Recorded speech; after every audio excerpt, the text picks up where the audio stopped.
기뻐 받으실 수 있는 예배, 또 주님께서 나에게 필요한 공급을 하시고 채워주고 계시는데 하나님이 나에게 필요한 말씀을 주시고 그 말씀을 가지고 한 주간을 또 살아가고 결단하고 또 주님을 더욱더 알아갈 수 있는 예배 시간 될 수 있도록 인도하여 주옵소서. 말씀을 전하시는 목사님을 위해서 또 기도하시는 분을 위해서 또 찬양을 위해서 예배드리는 심령을 위해서 이 시간 성령 충만하게 임재해달라고 기도하면서 예배 가운데 나아가도록 하겠습니다.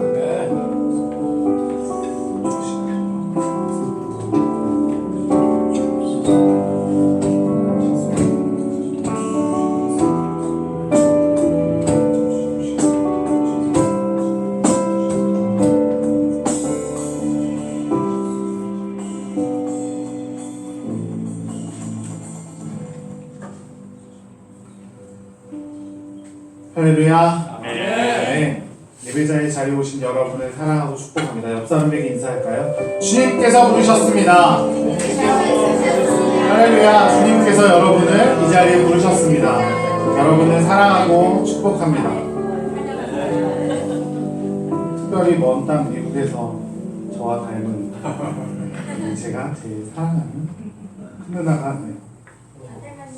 안 닮았어요? 환영해 주실까요? 바로 먹고요. 큰누나와 큰 모양이고요. 감사드립니다. 감사합니다. 6월달 사역에 대해서 잠깐 말씀드릴게요. 지난 주간에는 왕 목사님께서 라오스를 다녀오셨습니다.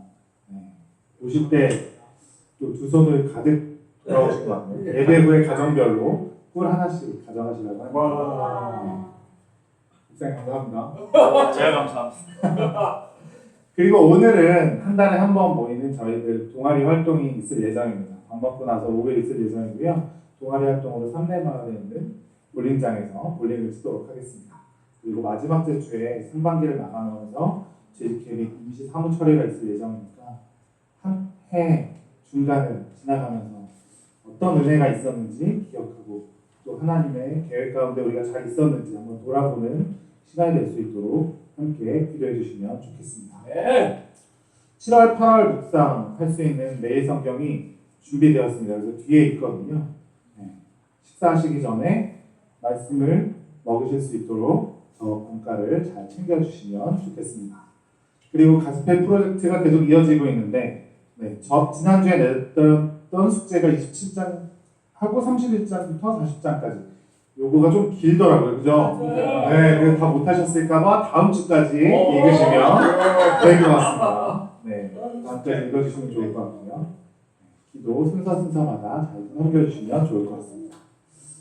저희들 사도신경 고백하면서 예배 가운데 나가도록 하겠습니다. 전능하사 천지를 만드신 하나님 아버지를 우리가 믿사오며 그 외아들 우리 주 예수 그리스도를 믿사오니 이는 성령으로 잉태하사 동정녀 마리아에게 나시고 본디오 빌라도에게 고난을 받으사 십자가에 못 박혀 죽으시고 장사한 지 사흘 만에 죽은 자 가운데서 다시 살아나시며 하늘에 오르사 전능하신 하나님 우편에 앉아 계시며 저리로서 산자와 죽은 자를 심판하러 오시리라. 성령 믿사오며 거룩한 공예와 성도가 서로 교통하는 것과 죄를 사하여 주시는 것과 몸이 사는 것과 영원히 사는 것을 믿사옵나이다. 아멘. 저희 함께 찬양할 텐데요. 주나의 모든 것 약할 때 강한 대신에 우리의 신앙 고백을 담아서 기도하는 마음으로 함께 찬양 올려드릴 수 있었으면 좋겠습니다. 함께 찬양하겠습니다.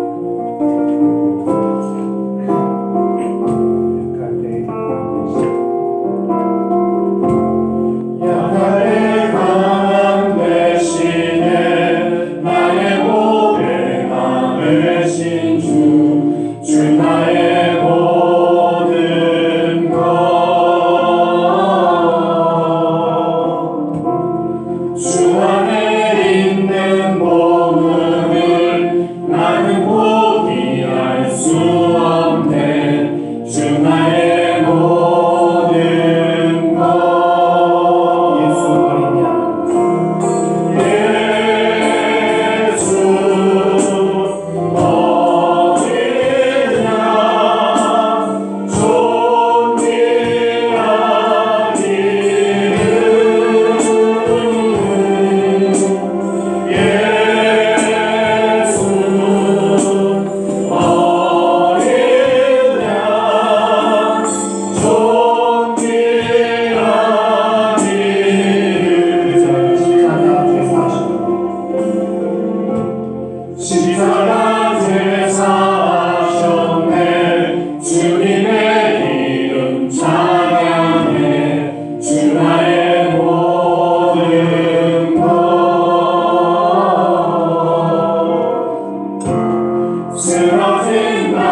하나님은 우리의 모든 것 되시는 줄 믿으시기 바랍니다.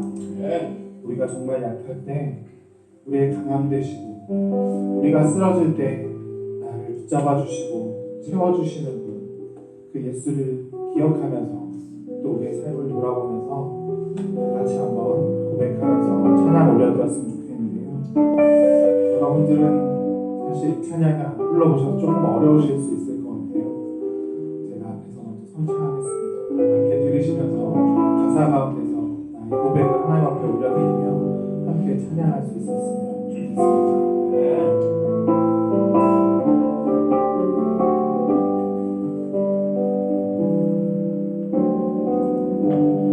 참 고마운 친구 나의 예수님, 나는 깨지기 쉬운 질그릇과 같으나 때론 낙심해도 포기치 않는 예수의 생명이 내 안에 있기에 내 삶의 동행자, 내 삶의 동행자 나의 예수님, 나는 기대가 오는 어린 나비 같으나 늘 쓰러지나 다시 일어나도 예수의 생명이 내 안에 있기에 나의 약함은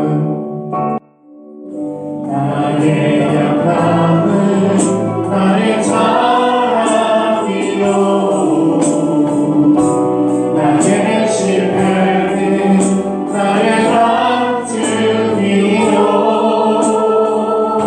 나의 아픔은 나의 영광이니 그 그릇을 따라 내가 걸어갑니다. 저희들이 몇 주간 자서전을 준비를 해봤습니다. 그러면서 먼저 삶을 살아온 오병육의 성도님들, 장로님, 권사님, 안수 집사님의 삶을 저는 엿볼 수가 있었습니다. 그 삶이 얼마나 고단하고 힘들었을까, 그 짧은 글귀에서도 대답에서도 저는 느낄 수가 있었습니다. 그런 것 같습니다. 우리의 삶이 힘들고 고단하고 너무 어렵지만 우리의 약함을 드러낼 때 하나님의 영광이 함께 드러난 줄 믿습니다. 우리 삶 가운데 간섭하시고 우리의 삶을 인도하셨던 그 예수 그리스도, 우리의 삶을 중보하셨던 성령님, 내 앞에 언제든 신실하게 변치 않으시는 우리 하나님, 그 세 가지, 우리 하나님, 성령님, 예수 그리스도를 높일 수 있는 오늘 예배와 우리의 찬양과 우리의 기도가 될 수 있었으면 좋겠습니다. 하나님, 나의 삶을 드리며 하나님 앞에 나아갑니다. 내 삶 가운데 필요를 주님 알아서 채우시는 줄 믿습니다. 오늘 말씀을 통해서, 우리의 기도를 통해서, 그 응답을 통해서 우리 삶 가운데 간섭하여 주시고 관계하여 주시고 우리를 붙잡아 주실 줄을 믿습니다. 그런 하나님을 기대하며 우리의 고백을, 우리의 기도를 올려드리며 예배 가운데 나아가도록 하겠습니다. 좋으신 하나님 아버지 감사합니다. 우리가 낙심되고 힘들고 어려울 때라도 하나님 우리를 찾아와 주시고 만져주시고 우리를 위로해 주시니 감사합니다. 나의 가는 길이 어떨 때는 순탄하지 않지만 하나님 나를 간섭하여 주시고 주님께서 나와 함께 해주시며 내 짐을 대신 짊어주시며 하나님 나의 삶을 평안케 하시고 평안케 하시니 감사합니다. 그럼 주님 앞에 영광 올려드립니다. 은혜 되시는 하나님 아버지께 감사와 영광을 올려드립니다.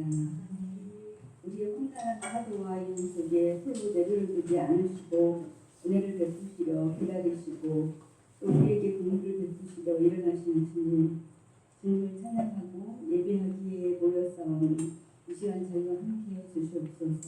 아멘. 신앙의 경주를 하는 전에 부딪히고 크고 작은 일들 앞에서 결코 낙담하지 않게 하옵시고 구원의 길에서 이탈하지 않게 하시며 참고 인내함으로 천국의 은혜를 입게 하옵소서. 아멘. 사랑하는 성도님들 우리 교회로 보내주셔서 서로 교제를 나눌 수 있게 하시니 감사합니다. 믿음과 하나님을 아는 일에 하나가 되어 그리스도를 닮아가게 하시고 성령의 열매를 풍성하게 맺을 수 있게 하옵소서. 아멘. 오금리 교회 성도님들 직장과 또 사업터에 함께 하셔서 평안함과 건강 또 물질도 주시옵소서. 아멘. 함께 사랑하는 가족들에게 예수님을 사랑을 표현하게 하옵소서. 늘 웃는 모습 속에서 하나님의 평안을 보여주게 하시고 힘들고 어려운 환경 속에서도 희망을 잃지 않고 긍정적으로 살게 하옵소서. 아멘. 우리에게 필요한 모든 것을 공급하시기를 기뻐하시는 주님, 우리의 능력과 손으로 수고한 것들을 누리게 하옵소서. 아멘. 우리의 인생에 완벽한 계획을 가지고 계시는 주님, 진로를 앞둔 학생들이 있습니다. 더 큰 세계에 걸맞는 넓은 마음과 열린 사고를 갖게 하시고 자신이 걸어가는 길에 대한 자부심을 갖고 힘차게 나아가게 하옵소서. 아멘. 몸이 아프고 힘든 성도님들과 가족들이 있습니다. 주님의 성실로 만져주사 치유되게 하옵소서. 아멘. 또 멀리 나가 있는 형제에게도 건강 주시고 마무리 잘하고 올 수 있도록 평안함 주옵소서. 아멘. 말씀을 전하시는 목사님 성령으로 충만케 하사 주의 말씀을 선포될 때 말씀을 듣는 우리 모두가 말씀을 통하여 험한 세상 이기를 담대함을 얻고 우리 삶 속에서 아름다운 열매가 맺게 하여 주시옵소서. 아멘. 예수님 이름으로 기도드렸습니다. 아멘. 오늘 우리들에게 주신 하나님의 말씀은 사도행전 24장 5절의 말씀입니다. 사도행전 24장 5절.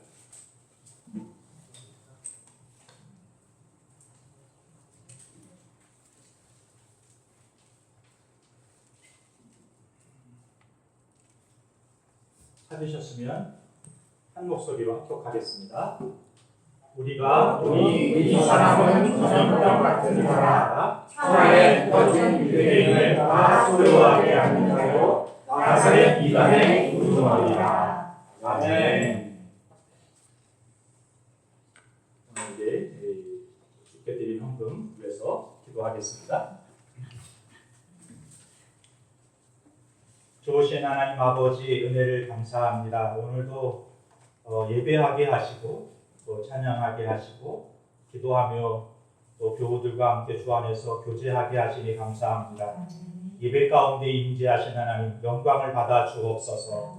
오늘도 특심한 마음으로 간절한 마음으로 주를 찾는 이들 가운데 하늘의 은혜를 부어 주옵소서. 손모아 마음 모아 드린 예물 가운데 하나님 복 내려 주셔서 공동체가 구제하고 선교하는 일에 앞장서게 하시고 가정마다 필요가 채워진 은혜 있게 하여 주옵소서. 오늘 특별히 오병이어 교회 처음 방문한 이들을 기억하여 주시며 저들의 발걸음이 인생이 복되게 하옵소서. 예수님의 이름으로 기도했습니다. 아멘. 네, 저희들 활동 프로그램으로 자서전 쓰기 이런 활동 진행했거든요. 쉽지 않은 일이지만 자신을 공개해 주셔서 너무 감사하고 그래서 오늘 그 발표 시간을 준비한 시간이 좀 있는 것 같아서 조금 먼저 듣고 말씀을 나누도록 그렇게 하겠습니다.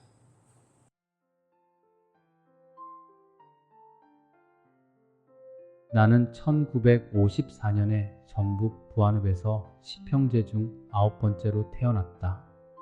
학창시절에 나는 아주 조용하고 차분하였으며 모범적인 학생으로 선생님들께서 많이 예뻐하셨다. 공부는 최상위권까지는 아니었어도 늘 선생님 말씀에 집중하였고 제대로 공부하여 좋은 성적을 거두었었다. 가정 형편이 넉넉지 않아 먹을 것이 생기면 다른 형제들이 너도 나도 앞다투어 달려들어 먹는 바람에 많이 먹지 못하여 나는 아주 작고 가늘고 마른 체격을 지닐 수밖에 없었다. 그렇게 작은 체구였지만 나는 어려서부터 지금까지 성실한 만큼은 뒤지지 않았는데 이것이 일평생 나의 큰 장점이라고 말할 수 있다.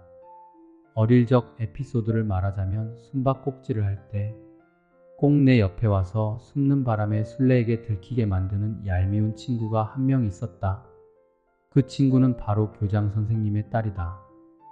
우리는 농촌 촌놈들처럼 까맣고 볼품이 없었던 데에 비해 그 아이는 도시 분위기였으며 피부도 하얗고 얼굴도 예뻤다. 그땐 잘 몰랐는데 돌아보니 그 아이는 나를 좀 많이 좋아했던 것 같다. 그렇지만 그 당시에 나는 설레거나 좋다는 마음보다는 내 옆에 붙어 다녀서 숨바꼭질 때 술래가 날 찾게 만드는 그 아이가 짜증스러웠던 존재로 기억이 된다. 23세에 다니던 직장의 상가 위층에 작은 교회가 있었다. 우연히 가끔 교회 목사님과 사모님을 길에서 만나 얘기를 나누던 것이 계기가 되어 교회를 다녔었다. 목사님은 고등학교 다니는 자녀를 두신 분으로 직업이 목수였는데 성격이 칼칼하니 한성격하셨다. 그 시기는 광주 학생 운동이 일어난 시기였는데 그래도 꽤 오랜 기간 그 교회를 다녔다. 그러다가 교회를 쉬게 되었다. 한번 쉰 것이 6년이나 교회를 안 다닌 채로 지금의 아내를 만나 결혼하기에 이르렀다. 결혼 전에 맞선도 여러 번 봤는데도 마음에 안 들었다. 그런데 이번 아가씨는 만나고 보니 너무 참하고 괜찮았다. 그래서 결혼했다. 처음에는 서로 교회 다니는 것을 감춘 채 결혼하였기 때문에 나는 결혼 후에도 몇 년간은 교회를 다니지 않았다. 그러다가 몇 년 후 교회를 다니면서 지금에 이르게 되었지만 나는 아직도 믿음 생활에 부족한 부분이 많다. 내 평생 성경 구절 중 가장 좋은 말씀은 수고하고 무거운 짐진 자들아 다 내게로 오라이다.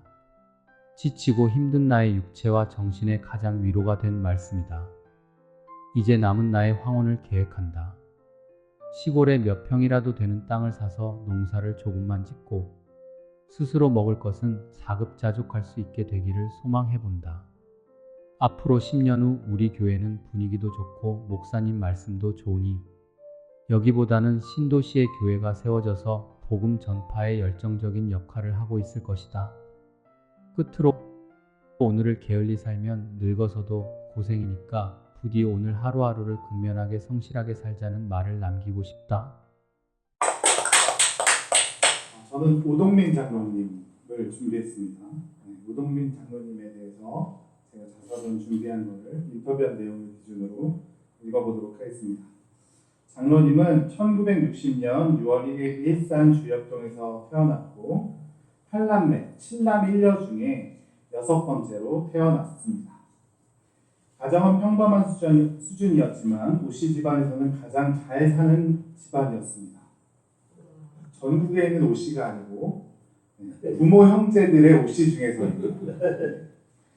장로님의 아버지는 군인이셨고 군인이 성장기일 무렵에는 군 생활을 정리하셨기 때문에 공부를 안 하는 저에게는 전용 회초리가 있었습니다. 초등학교 6학년 때 또는 중학교 1학년 때 교회에 처음 나갔고 줄곧 나가지 않다가 20대에 대해서 교회를 다시 나가게 되었습니다. 가정 형제들이 우애가 엄청 좋았는데 30여 년 전 일산이 개발되면서 아버지가 보상으로 받은 논밭의 땅 그때 당시 19억 19억이 형제 우애를 좋았지만 조금은 거시기하게 만들었습니다.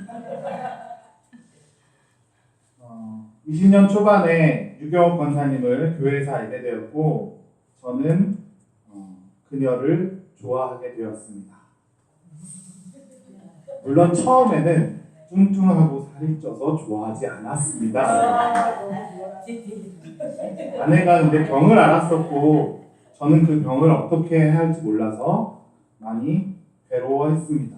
그때 처제가 중간에서 중요한 역할을 해주었고 유권사님이 나를 싫어했지만 서로가 오해가 생겨서 결혼하지 못할 뻔했던 것을 처제의 역할로 결혼할 수 있게 되었습니다.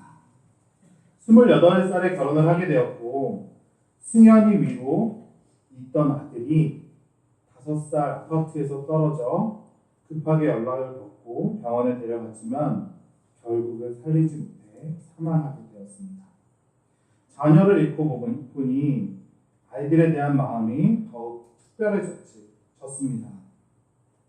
마음을 가눌 수 없었지만 그때 하나님에 대한 믿음, 신앙과 권사님의 기도로 마음을 잡을 수 있었습니다.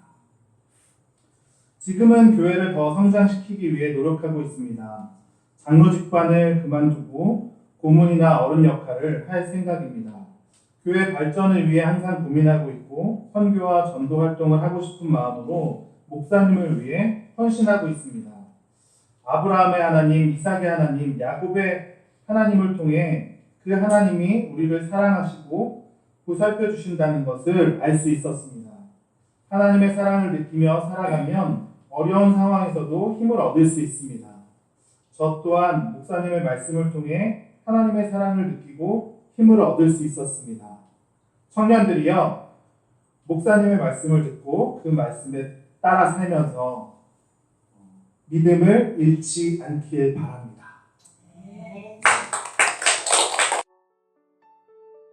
나는 60년대 경기도 고양시에 있는 외할머니 댁에서 태어났다. 산파가 도착하기도 전에 나와 괜히 산파비만 버렸다는 얘기를 하였다고 한다. 아버지는 아낌없이 주는 나무처럼 사랑을 많이 주셨는데 그 덕분에 지금의 남편을 만난 것 같다. 반면 엄마는 엄마 뜻대로 안 될 때 많이 서운해하셨다. 하나님을 안 믿는 엄마와 나는 생각이 다를 때가 가끔 있어 충돌을 하곤 한다. 어릴 적 나는 아주 조용한 성격의 학생이었다. 하교 후 농사일을 도와야 했기에 공부보다는 집안일을 하는 게 우선이었다. 나의 꿈을 생각하게 해줄 어른이 없어 생각해보지 못한 채 어른이 되었다. 만약 꿈이 있었다면 공부를 좀 더 열심히 했을 것 같다. 고등학교 졸업 후 2년은 일반 직장을, 10년은 치과를 다녔다. 그때 하나님을 처음 만났다.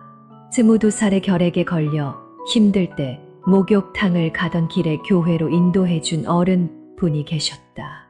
교회 안에서는 주일 예배를 드리고 있었는데 거기에 들어간 이후 스폰지에 물 스며들듯 하나님이 내 맘에 들어오셨다. 남편과 나는 소꿉친구다.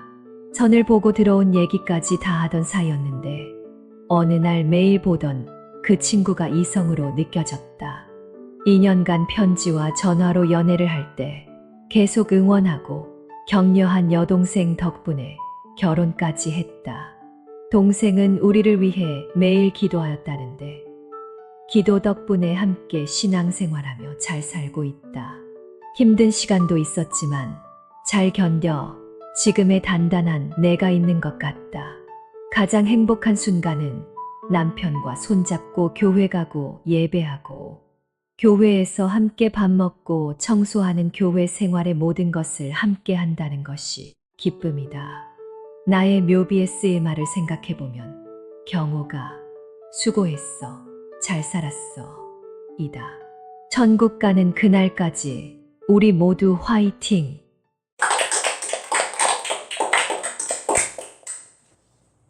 나 윤명철, 나이 60 넘었다.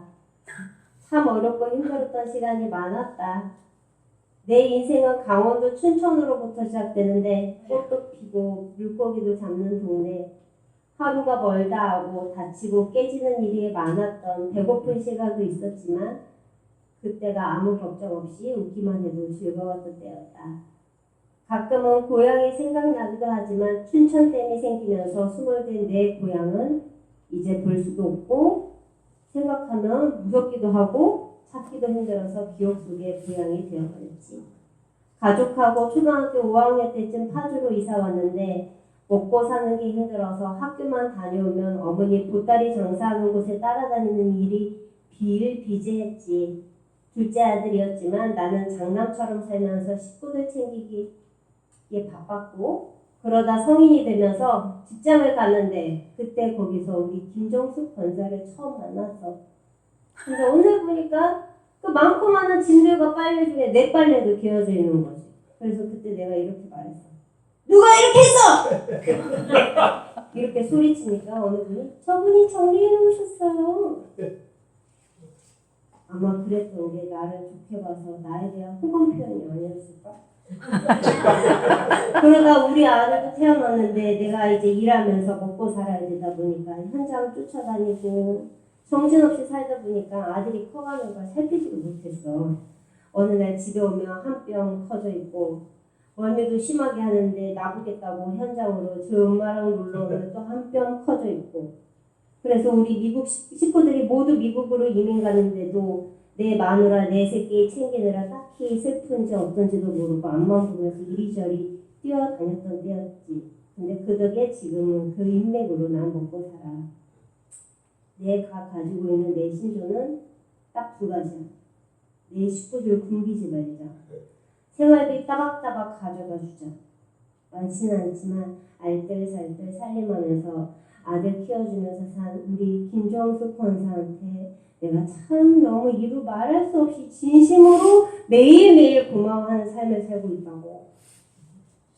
나는 짧고 굵게 이런 거 싫어하고 가늘고 길게 살고 싶어하는 사람이기 때문에 지금처럼 앞으로도 평탄하게 하늘나라 갈 때까지 가늘게 살았으면 좋겠어. 그게 내 바람이야. 나는 경기도 파주시에서 태어났다. 1961년도 10월 10일 출생이며 오빠와 여동생이 한 명씩 있다.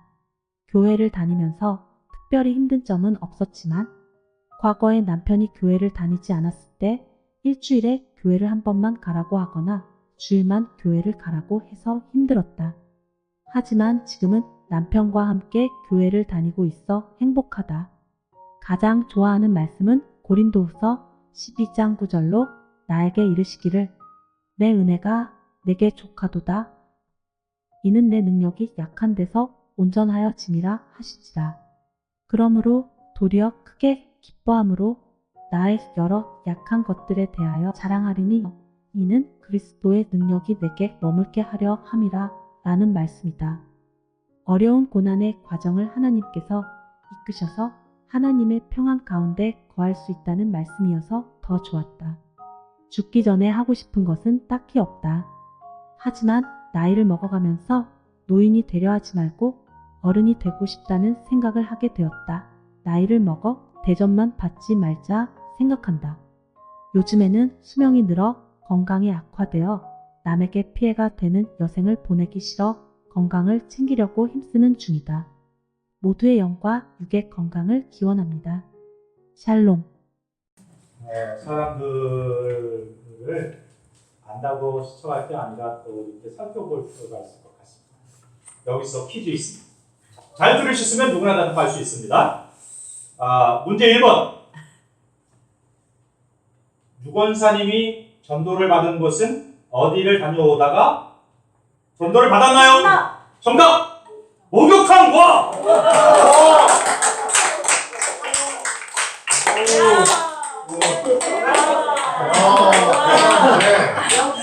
콘텐츠 돌았잖아.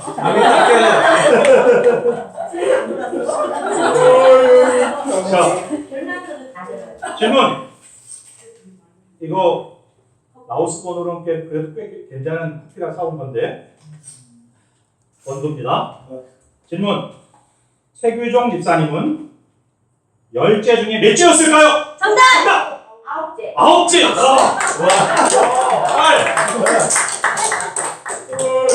지금 저희들이 묵상하는 이 12장부터 지금 24장까지를 묵상하고 있는데요.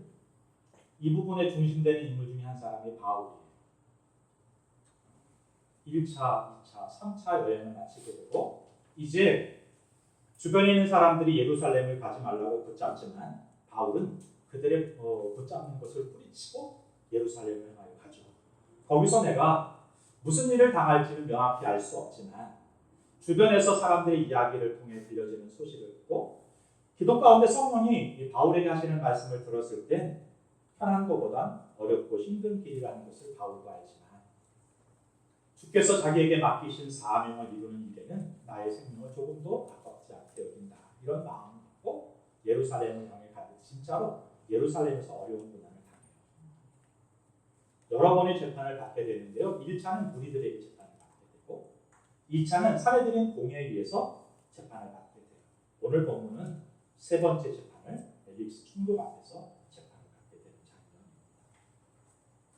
장면입니다. 2차까지는 유대인과 제사장들과 유대인 지도자들이 바울을 죽이려고 재판을 걸었는데요. 증거가 없는 거예요. 세 번째 재판에서 그래서 어떻게 했는가 하면 당시에 달변가라고 하는 변호사 사람을 쌓는 거예요. 한국을 말하면 글쎄요 김인장 정도 큰 노폼의 변호사를 사서 그 당시에 그 지역에서 제일 말 잘하는 사람, 법을 잘하는 사람 그런 변호사를 써가지고 이제 재판을 펼치게 되는 것이죠. 지금 변호사가 바울에게 그렇게 말합니다. 이 사람은 전염병 같은 사람. 가는 곳마다 소동을 일으키게 되고 사람들을 변화시킵니다. 예수 믿는 사람들은 전염병 같은 사람. 코로나 때문에 우리가 얼마나 힘들었어요. 초기에 밥 한 끼 같이 먹었는데 전염이 돼가지고 이게 얼마나 어려웠어요. 사람은 그렇게 누군가에게 영향을 받거든요. 긍정적인 영향을 받든지 부정적인 영향을 받든지. 바울은 복음을 확산시키는 일에 쓰임받았던 사람입니다. 그렇게 재판을 당하는데요. 바울이 부끄럽지 않은 거예요. 1차 재판, 2차 재판, 세 번째 재판을 당하는데도 당당했던 것은 그 변호사가 아무리 달변가라고 해도 내어놓는 이야기에 아무런 증거가 없어요. 단지 그가 예수가 부활했다는 사실을 이야기한다는 것 외에는 아무런 잘못도 없어요. 그래서 바울은 당당할 수 있었다. 가는 곳마다 그 예수를 전하는 삶을 살았던 사람 바울의 이야기가 지금 진행하고 있는 것입니다.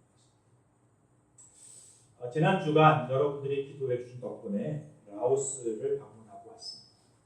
경기지방의 목사님들과 함께 라오스를 좀 둘러볼 수 있었던 시간이었는데요. 거기서 바울 같은 사람을 만났어요.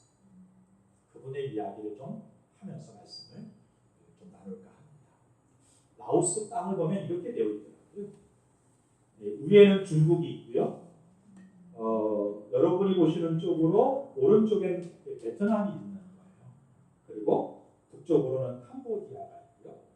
그리고 서쪽으로 여러분 보시는 쪽에 서쪽으로는 태국이라는 나라가 이렇게 그리고 미얀마가 저 북쪽에 사면이 모든 나라와 연결되어 있고요. 동남아 중에 바다가 없는 나라가 딱 라오스 하나. 내륙에 갇혀 있는 나라예요. 국제 면적은 남한 한반도보다 조금 큽니다. 남북한 합친 나라 땅덩어리와 거의 비슷한 나라예요. 조금 커요. 인구는 얼마나 될까요? 대한민국은 5천만 좀 넘고요. 라오스는 700만. 그러니까 경기도민이 1,400만이라니까 경기도민의 반이 남한 저 대륙, 남북한 전체 땅덩어리에 흩어져 사는 거예요. 종교는 80%가 불교예요. 공산국가인데 종교를 허용을 해요. 불교를 허용을 해요. 그리고 기독교에는 1.7%에서 2% 정도가 기독교예요. 현지인들은 전도할 수 있어요. 그러니까 외국인들은 전도하다가 걸리면 감옥에 가게 되는 거죠. 벌금을 받든지. 그러나 전체적으로는 불교 영향권에 있다. 불교 국가라는 것을 볼 수 있는 것은요. 탁발이라고 해요. 아침 6시부터 한 10시 사이에 절에서 생활하는 모든 스님들이 이렇게 길가에 쭉 나오면 기둥에 쭉 앉아있어요. 그러면 스님들이 이렇게 길을 가면 거기다 이렇게 찹쌀을 주고 이 나라의 주식은 찹쌀이에요. 나오는 쌀의 80%는 찹쌀. 그래서 찹쌀을 이렇게 집어넣어 주시든지 아니면 돈을 넣어 주든지 아니면 동생들이 어린 친구들이 굉장히 많아요. 이렇게 어린 친구들이 나라가 좀 그러다 보니까 12, 13, 14 아이를 출산하는 경우가 있다. 그러면 나서 길거리에 버려요. 키울 수가 없어요. 그러면 절에서 이제 아이들을 데려다가 아이들을 이렇게 키웁니다. 그래서 그런 거는지는 모르지만 어린 친구들이 굉장히 많아요. 스님들은 이 아침에 자기가 받는 양을 가지고 하루를 사는 거예요. 양이 많을 수도 있고 적을 수도 있잖아요. 양이 많으면 그럼 여기서 덜어요. 이거는 자기들보다 훨씬 더 가난한 사람들 먹으라고 나눠주는 거예요. 거기다 덜어가지고.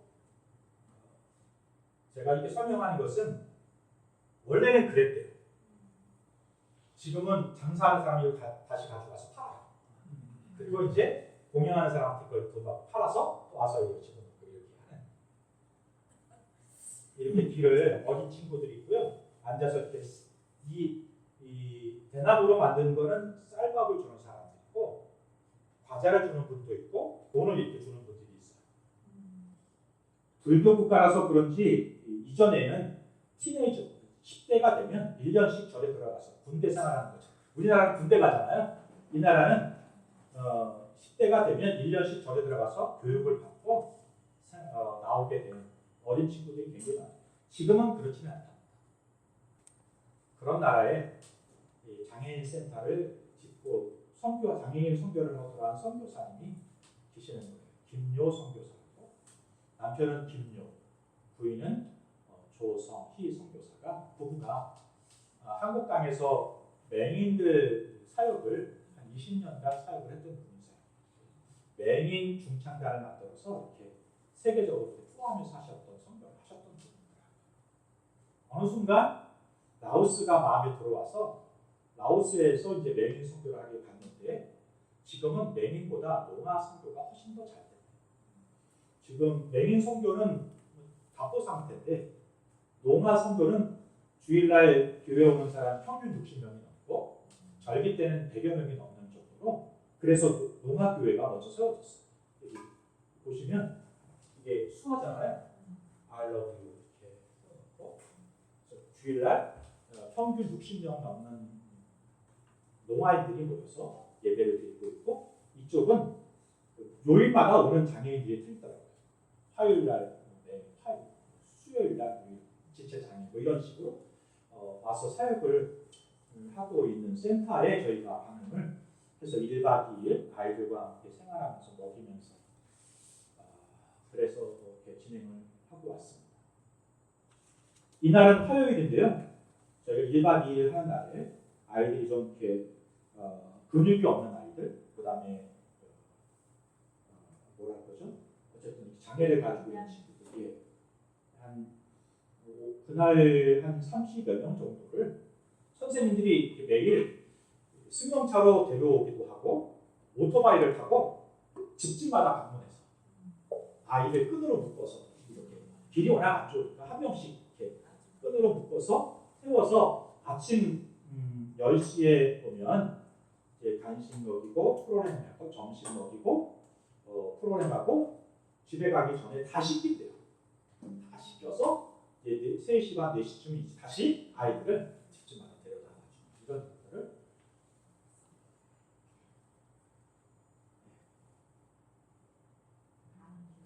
다운 증후군이 한 5에서 조금 있다. 음식을 이렇게 오니까 간식은 2번, 점심 식사를 주고 애들이 그렇게 활동하는 것 같습니다. 네, 여러분들이 헌금해 주신 것을 가지고 물품하고 필요한 부분들을 좀 사서 쓰시면 좋겠다고 해서 성경헌금을 전달하고 왔습니다.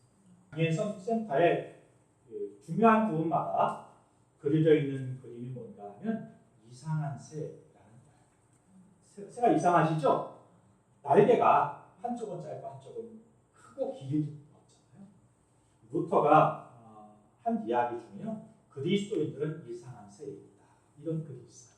이 선교사님 그 글에 아마 은혜를 받을 것 같아요.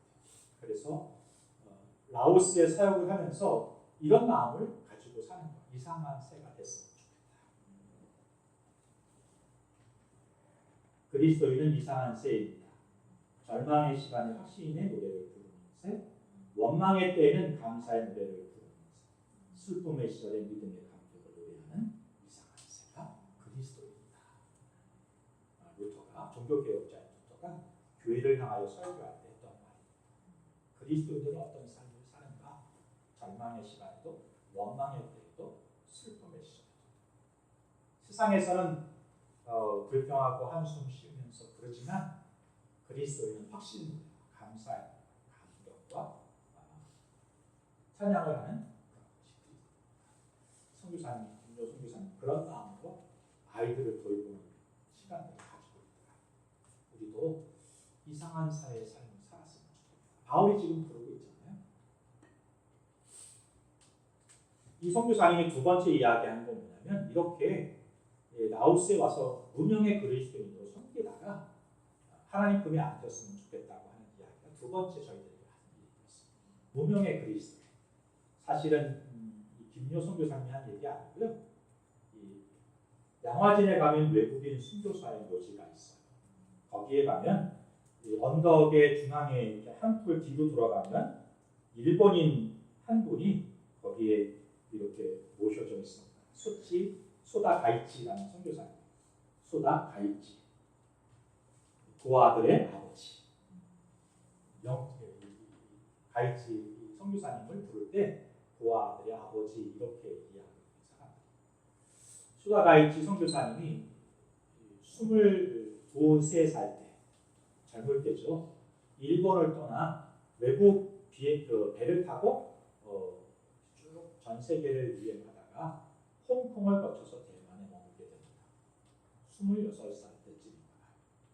당시에는 좀 방탕한 삶, 절제 없는 삶을 살았대요. 하루는 술을 너무 먹고 추운 날 길거리에 눕게 된 거예요. 아무도 돌보는 사람이, 돌아보는 관심을 가진 사람이 없었기 때문에 그 추위에 거기서 목숨을 잃을 위기에 처했을 때 길을 가던 한 사람이 소다 가이치 선교사를 찾게 됩니다. 병원에 가서 치료하고 여관을 잡고 그 여관에서 그 소다 가이치 청년이 회복할 수 있도록 여관비를 다 대주고 죽을 위기를 당하다가 거기서 다시 소생하게 된 거예요. 살아나서 자기에게 은혜를 베푼 사람을 찾는데 누군지 알지 못해요. 확인할 수 있는 건 딱 한 가지. 조선인이었다는 이름 없는 무명의 조선인이 한국 사람이 자기를 살렸다고 하는 것 외에는 아무것도 확인할 수 없는 거예요. 일본으로 돌아가서 몸을 추스리고 자기에게 은혜를 베푼 조선 땅을 찾게 돼요. 거기서 고아들을 돌보는 삶을 생각하다가 그가 고아원을 세우고 해방되기 전까지 1000명이 넘는 고아들을 돌봤다고 해요. 해방이 되고 여기서 있을 수가 없어서 다시 일본으로 돌아갔다가 61년도에 다시 한국을 방문하고 영락구에서 운영하는 고아원을 사역하다가 1년 후 90 중반의 나이에 이 땅에 묻히게 됩니다. 무명의 조선인이 자기에게 은혜 베푼 것을 기억하고 자신도 그 은혜 베푼 사람의 조국을 위해 무엇인가 하고 싶어서 평생을 고아들을 위해 바치게 된 것이죠. 소다 가이치 선교사님의 뒤에는 누가 있어요? 이름을 알 수 없는 무명의 조선인이 있는 것입니다. 젊은 나이에 조선에 들어와서 YMCA에서 활동을 하다가 월남 이상지의 선생님에게 전도를 당해가지고 예수를 믿게 돼요. 그 다음부터 이제 선교사역을 하게 되는 것이죠. 그 묘비 뒤편에 이렇게 그 선생님 쓰신 선교사님 쓰신 시가 기록이 되어 있는데요. 제가 써 있을 거예요. 언손 품어주고 쓰린 마음 만져주니 인생을 길다 말고 거룩한 길 걸었으라. 고향이 따로 있는가 마음 둔 곳이 고향이지. 자신도 이 땅에 묻히고 부인은 51년도에 죽는데 먼저 이 땅에 묻혔어요. 그리고 소다가이치 선교사 평사님 돌아가신 후에 바로 양화진에다가 이분을 묻고 처음으로 한국과 일본이 수교하기 전인데요. 처음으로 일본인에게 국민문화훈장을 투석하게 됩니다. 일본인으로는 처음 한국 훈장을 받은 사람인 거죠. 무명의 조선인을 통해서 예수 믿게 되고 삶을 드리게 되는 인생을 살았던 소다가이치. 김여 선교사님은 그런 말을 하더라고요.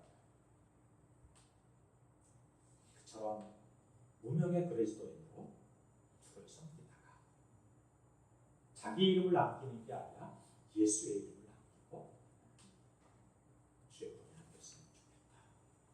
오늘 저희 교회에 장모님이 한 분을 전도해서 오셨어요. 섬기는 목사가 너무 잘생기고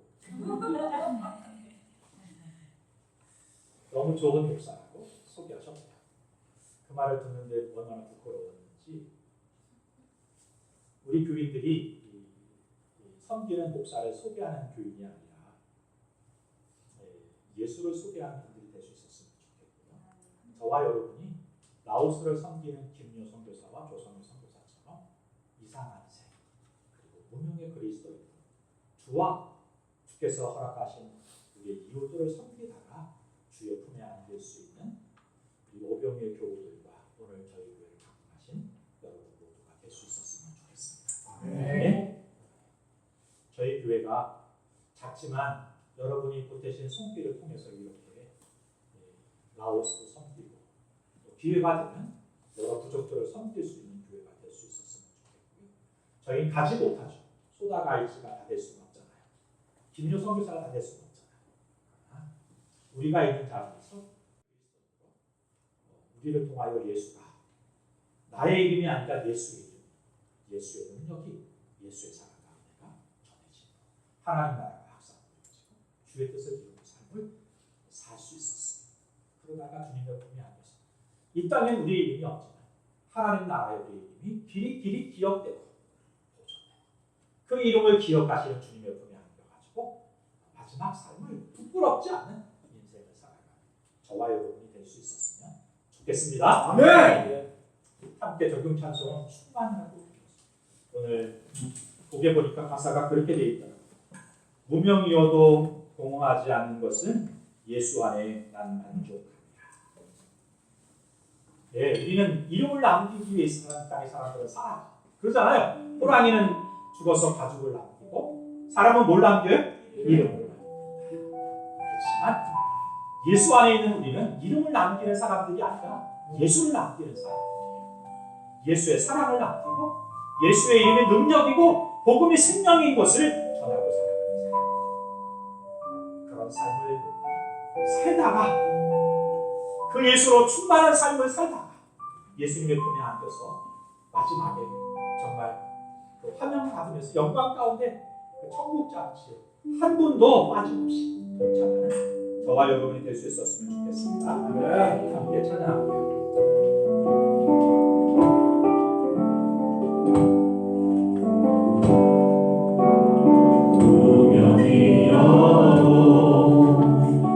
공허하지 않는 것을 예수 안에 난 만족함이라. 가난하여도 부족하지 않는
않는 것은 예수 안에 완전함이라.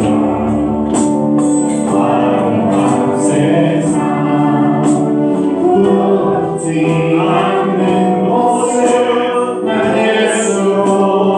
예수로 충만함이라. 난 예수로 충만하네. 내 모든 것들도 부럽지 않네. 난 예수로 충만하네. 영원한 왕 내 안에 살아계시네. 난 예수로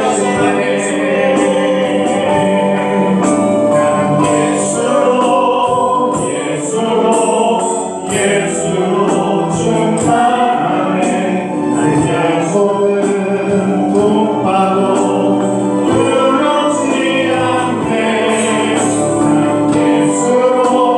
난 예수로 충만하네. 내 안에 살아계시네. 영원한 왕 내 안에 살아계시네.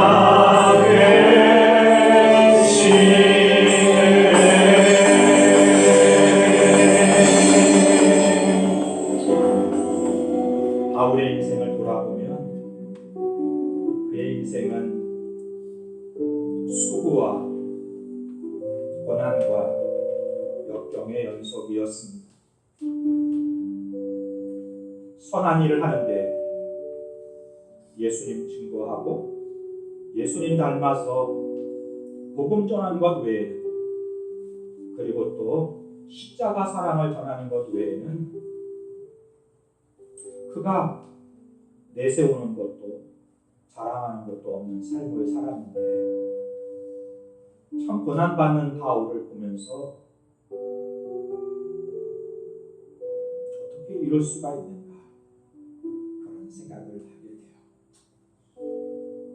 우리 중에도 참 지켜보면 선하고 또 섬기고 십자가의 사랑으로 수고하는 삶을 사는데, 예수님 따라 거룩하고 온전한 삶을 살려고 힘썼을 뿐인데 고통당하고 어려움을 당하는 사람들이 있어요.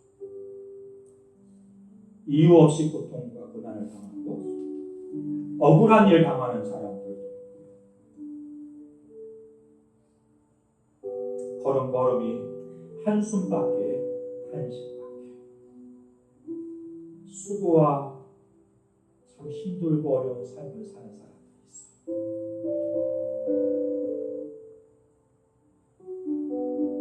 바울이 자기 인생을 이렇게 고백합니다. 우리가 이 직분이 비방받지 않게 하려고 무엇에든지 아무에게도 거리끼지 않게 살았습니다.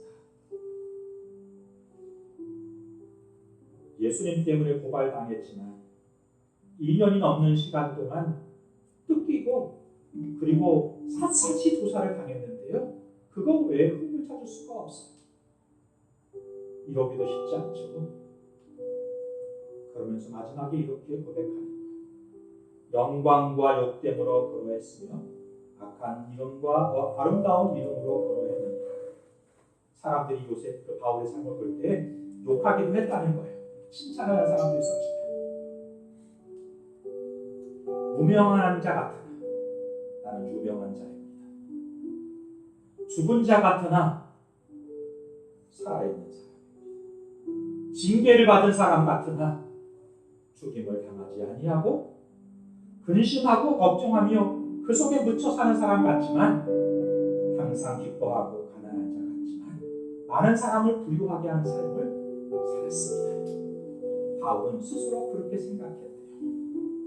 바라기는 오늘 예배 가운데 있는 여러분도 그렇게 생각할 수 있었으면 좋겠습니다. 우리 예수님이 그렇게 걸은 것처럼 바울이 그렇게 걸으며 복음 전하고 믿음의 삶을 살았던 것처럼 저와 여러분도 무명한 자 같지만 하나님 나라에서는 이름이 기억된 자로 살 수 있었습니다. 죽은 자 같지만 산 자처럼 살고 근심하고 가난한 자 같지만 부유하고 부유케 하고 기쁨과 감사가 넘치는 삶을 살아가요. 믿음의 백성들이 다 되실 수 있었으면 좋겠습니다. 좋으신 하나님 아버지, 오늘도 예배하며 주님 앞에 간절히 은혜를 구하고 그 십자가의 사랑을 그럼에도 불구하고 살아가기를 소원하는 주의 종들 가운데 하늘의 은혜를 부어 주옵소서. 지치고 상한 마음 가운데 새 힘을 주시옵소서. 소망을 붙잡고 예수님 따라 믿음의 걸음을 한 걸음 한 걸음 걸어갈 수 있는 신실한 주의 종들이 다 되게 하여 주옵소서. 있는 자리에서 예수 자랑하게 하시고 복음 전하게 하시고 십자가의 사랑을 전하는 삶을 살게 하시고 할 수 있든지 못든지 기회가 있을 때마다 우리가 가진 것으로 나눔으로 부지하고 선교하는 성도 그리고 우리 공동체가 되게 하여 주옵소서. 이제는 우리 주 예수 그리스도의 크신 은혜와 아버지 하나님의 무한하신 사랑하심과 성령의 역사하심 내주하심 오늘도 주와 함께 믿음의 걸음을 걷고 예수 자랑하고 복음 증거하고 구제하고 선교하는 일에 세상에 매이지 않는 성령의 매인 자로 살아가기를 결단하는 주의 종들을 모아 가정과 이 나라의 민족 위에 지금부터 영원까지 함께 하시기를 간절히 축원하옵나이다. 아멘.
맞아요.